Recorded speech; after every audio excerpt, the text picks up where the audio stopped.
बिस्मिल्लाहिर्रहमानिर्रहीम। अस्सलाम वालेकुम स्टूडेंट्स।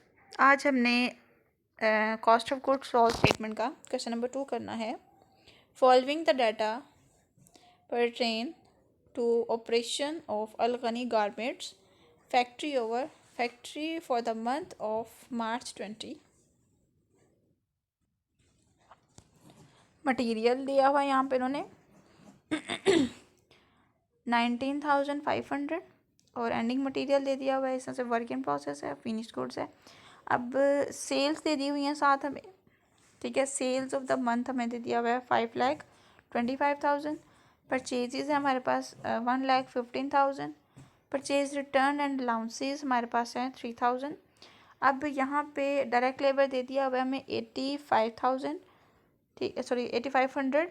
अब नेक्स्ट हमारे पास ये power heat and light, depreciation of machinery, repairs and the maintenance of plant and machinery, tool expenses, indirect labor, fire insurance and miscellaneous manufacturing cost। ये जो 7 चीज़ें हमें दे दी हुई हैं, ये हमारे पास हैं एक्चुअल एक्सपेंसेस हैं, मतलब एक्चुअल FOH, ठीक है। हम लोगों ने कल जो क्वेश्चन किया था वो अप्लाइड एफर्ट्स के पॉइंट ऑफ व्यू से था। मैं आपको दिखाती हूँ। यहाँ पे हमने जो क्वेश्चन किया था ये 75% हमने एफर्ट्स के बारे में पढ़ा था। तो क्वेश्चन बच्चों 2 तरह से आपको आ सकते हैं। एक तो अप्लाइड एफर्ट्स के हिसाब से आएंगे जो कि फ़र्ज़ी तौर पे हम लोगों ने करने होते हैं, और दूसरा हमारे पास एक्चुअल एफर्ट्स आएंगे, यानी कि उसमें हमें बता दिया होगा कि हमारे असल में ख़र्चे कितने हुए। यानी फ़र्ज़ी खर्चों के हिसाब से भी क्वेश्चन आएगा और असल खर्चों के हिसाब से भी क्वेश्चन आएगा।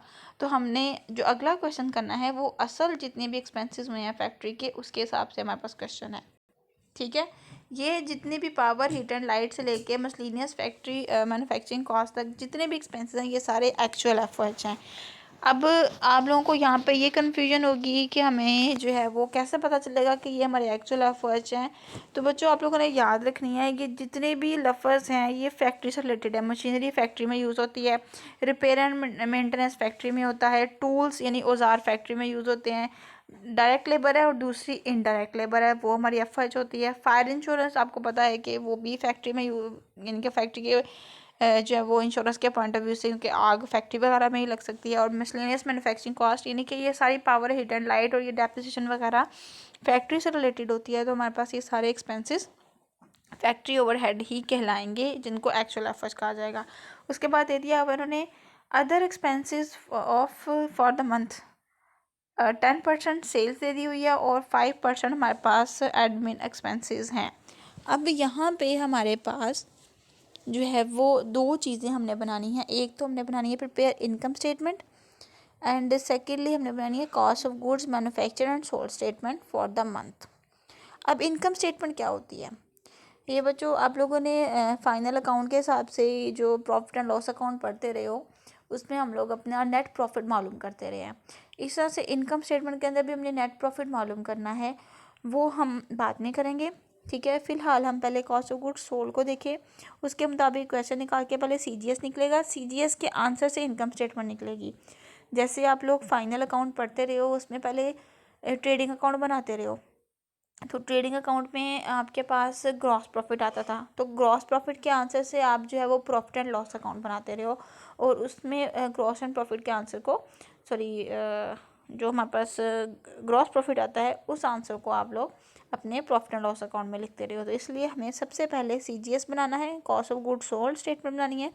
वो बनाने के बाद उसका जो आंसर होगा उससे हमने इनकम स्टेटमेंट का आंसर मालूम करना है, ठीक है। अब क्वेश्चन देखते हैं हम। सबसे पहले हमारे पास यहाँ पे ओपनिंग मटेरियल दे दिया है 19,500, ठीक है। उसके बाद हमारे पास आ रहा है परचेजेस 1,50,000 है, उसमें 30,000 रिटर्न्स हैं, ठीक है। यहाँ पे इन्होंने बता दिया हुआ है परचेज रिटर्न्स एंड अलाउंसेस। अब ये रिटर्न्स हम लोग माइनस कर लेंगे, ठीक है। इस तरह से 1,50,000 माइनस 3,000 तो 1,47,000 हमारे पास आ जाएगा। उसके बाद है अब सेम एज इट इज़ क्या करेंगे, 19,500 में 1,47,000 को जमा करेंगे तो हमारे पास आ जाएगा 1,66,500। ये हमारे पास आ जाएगा raw material available for use, कि हमारे पास इतना इस्तेमाल हो गया है, मौजूद है इतना इस्तेमाल करने के लिए। अब हमने इस्तेमाल किया ये सारा का सारा मटेरियल, इसमें से कुछ बच गया, वो कितना बचा सॉरी 28,500, वो 28,500 हमने माइनस कर दिया। यहाँ क्वेश्चन में बता दिया हुआ ये 31 मार्च का 28,500 हमारे पास दे दिया है इन्होंने। अब उसके बाद हमारे पास क्या है, हमने इसमें से इसको माइनस किया, ठीक है, 1,00,000, इसको साथ कैलकुलेट भी करते हैं ताकि आपको प्रॉपर वे पे समझ आती जाए। 166,500 इसमें से माइनस कर देंगे 28,500, तो हमारे पास आ जाएगा 1,38,000। अब ये जो 1,38,000 आया है ये हमारे पास मटेरियल यूज्ड आ गया है कि इतना मटेरियल एग्जैक्ट हमारे पास यूज़ हो चुका है। उसके बाद हमारे पास डायरेक्ट लेबर है, वो डायरेक्ट लेबर हमने यहाँ पे लिख ली। अच्छा, लास्ट में हमने जो पिछला क्वेश्चन किया था उसमें मैंने आपको प्राइम कॉस्ट लिखवाया था। हम प्राइम कॉस्ट लिख भी सकते हैं, नहीं भी लिख सकते, ठीक है। यहाँ पे मैंने नहीं लिखी क्योंकि एक दफ़ा मैंने प्राइम कॉस्ट लिख के आपको समझा दिया, एक दफ़ा बिना प्राइम कॉस्ट के मैं आपको लिख के समझा रही हूँ।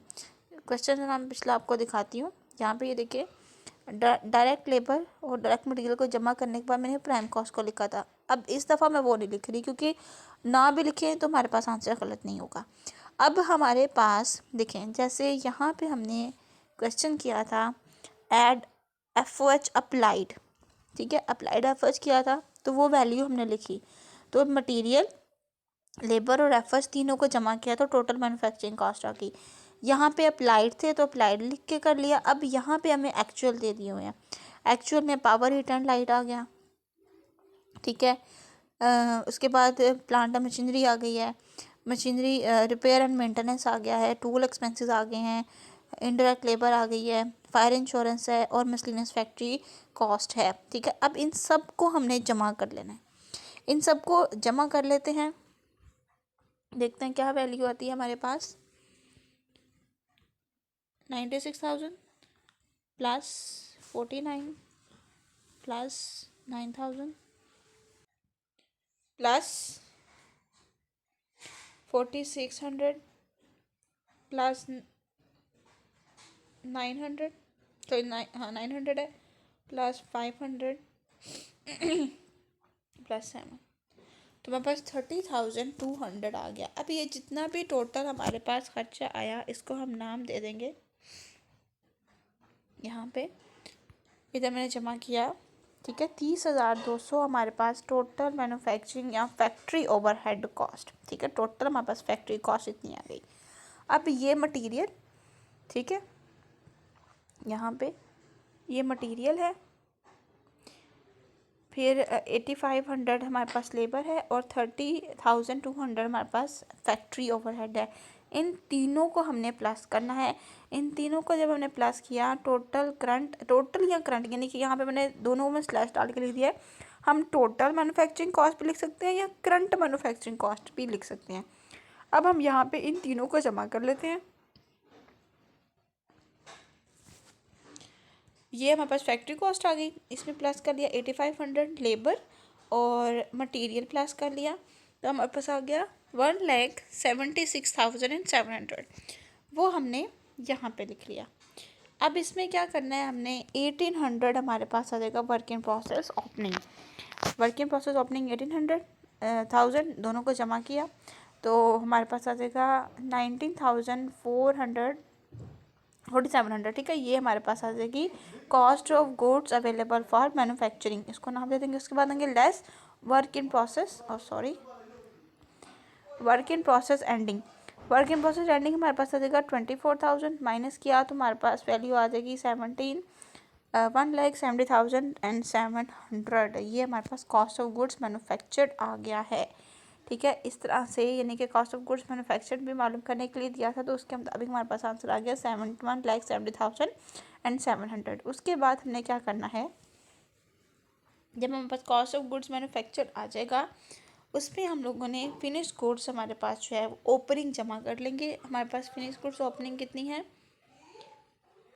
तो यहाँ पे हमारे पास 87,000 हमारे पास ओपनिंग है, ठीक है, ओपनिंग फिनिश गुड्स है।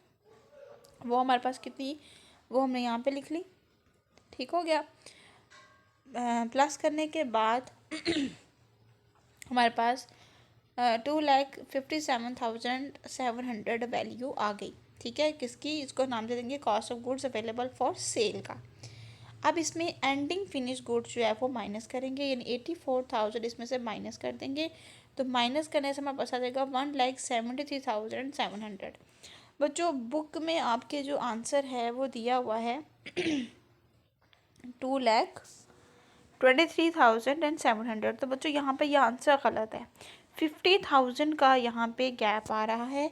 तो 50,000 की अमाउंट ऐसी कोई भी नहीं है जो हमने नहीं लिखी हो। इस बुक के मुताबिक का आंसर गलत है, क्योंकि जो न्यू एडिशन आया है उसमें क्वेश्चंस के मुताबिक बहुत सी मिस्टेक्स हैं। तो बच्चों आप लोगों ने इस चीज़ से जो है वो घबराना नहीं है। अगर आंसर गलत आ रहा है तो कोई मसला नहीं है, इधर कहीं मिस्टेक होगी या कहीं ना कहीं कोई क्वेश्चन में इन्होंने गलती कर दी होगी, लेकिन हमारा आंसर यहाँ पे ये वाला बिल्कुल ठीक है। ठीक है, इसके मुताबिक आप लोगों ने इसको सॉल्व कर लेना है। ठीक है, अगर